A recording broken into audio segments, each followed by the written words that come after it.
The DJI Avata is the most fun I have had flying a drone, even when I crashed it.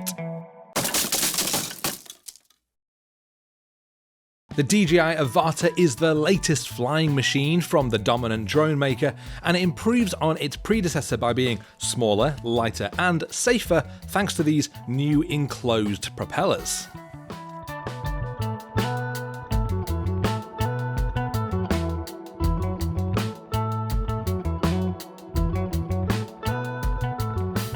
So what the hell is FPV? Well, it stands for First Person View, and if you've been on TikTok or Instagram recently, then you've probably seen those exhilarating videos of drones flying through impossibly small spaces like bowling alleys or factories. To achieve those kind of incredible aerial maneuvers, FPV drone pilots wear goggles, just like these ones, that let them see through the eyes of the drone.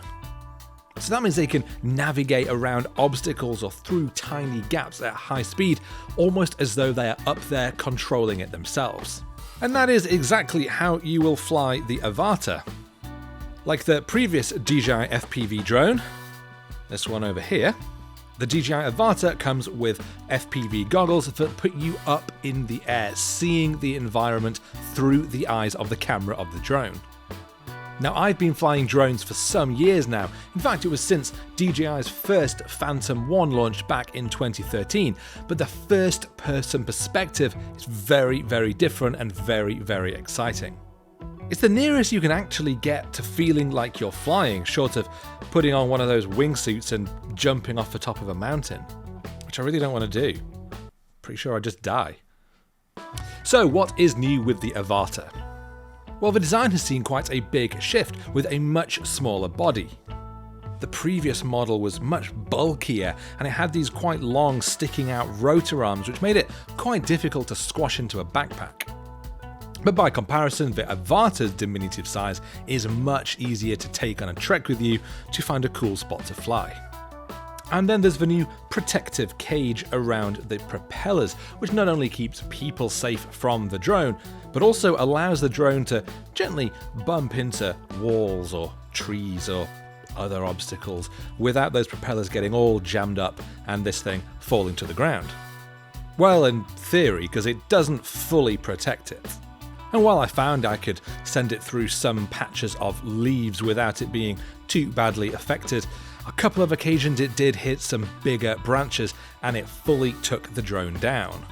And yes, one time it went down quite a distance from where I was standing, and yes, that was inside a big forest of ferns that I then had to spend hours hiking through to try and recover it.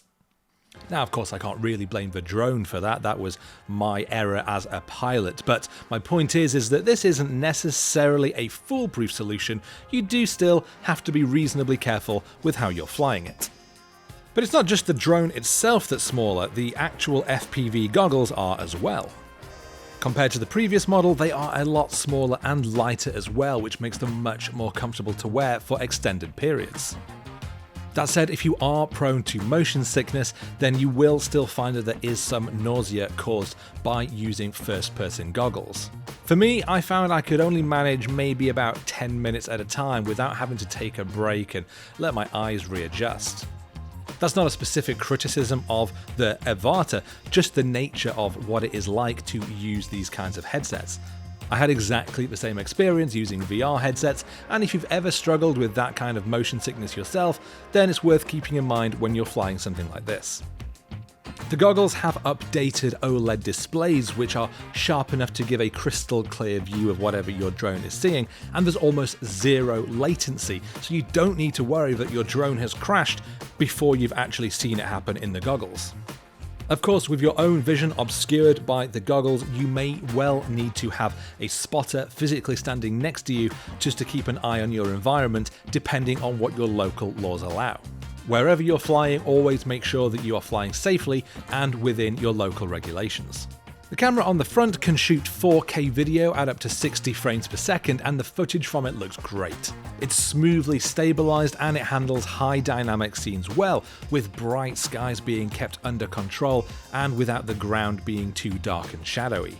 There's plenty of detail too, and there's enough resolution that will allow you to do those vertical crops down the middle if you're wanting to put your footage on TikTok, which of course you are, because no, it does not have a portrait orientation video mode. The quality takes a bit of a dive if you're flying in lower light areas, so keep that in mind if you are hoping to send one around your dark local bowling alley. In its sport mode, it'll fly at up to 14 meters per second, but I'm told there's actually a manual mode which will almost double that already pretty nippy top speed. Even in sport mode, I found it was really easy to handle, especially using the DJI Motion Controller. Rather than use more typical dual joystick controllers like you'd find on DJI's Mavic line, the Motion Controller is a single hand grip style controller that moves the drone around in the air just based on your hand movements. You'll see a little crosshair in your view when you've got the goggles on, and as you move the controller around, you'll see that crosshair move around the screen. Wherever the crosshair goes, the drone goes, so it's pretty much just point and shoot. It's a very easy way of flying, and it makes it simple to do more advanced maneuvers like pointing the drone towards the small gap and sending it straight through it. Well, it's easy in theory. It was my first time using the motion controller, and to be honest, even only after about 10 minutes, I felt that I'd pretty much got the hang of it and was already starting to try more advanced maneuvers. And yeah, I only crashed twice, so I'm considering that a win. DJI reckons you'll get about 18 minutes of hovering time from a fully charged battery, so of course if you're hammering the throttle, sending it careening through all kinds of obstacles, then you will get much less out of that battery. There is a Fly More combo that comes with extra batteries, so that is worth keeping in mind if you're planning on taking it on location and shooting for any length of time. So is this a drone you should go and buy? Well, if you want a more typical cinematic aerial experience, maybe it's the drone gently going across the top of forests or tracking you as you're walking up and down hills, then this probably isn't the drone for you. Instead, look towards DJI's Mavic 3, which can capture stunning footage thanks to its larger camera setup. But if you want an exhilarating flying experience that genuinely almost feels like you are up there actually flying around yourself, then this is the drone to go for. I've had so much fun sending this thing hurtling around the forest, and even when I crashed it twice, it's still absolutely fine. And while the footage probably isn't going to make its way into a Hollywood film, it's great for TikTok or Instagram if you want to get that first-person view in your videos. There are cheaper drones on the market, but this thing is a hell of a lot of fun to fly. But what do you think to the DJI Avata? Is the first-person view experience one for you, or are you more after a more gentle flying approach? Do, of course, leave your thoughts in the comments below, and make sure to check this video's description for a lot more information.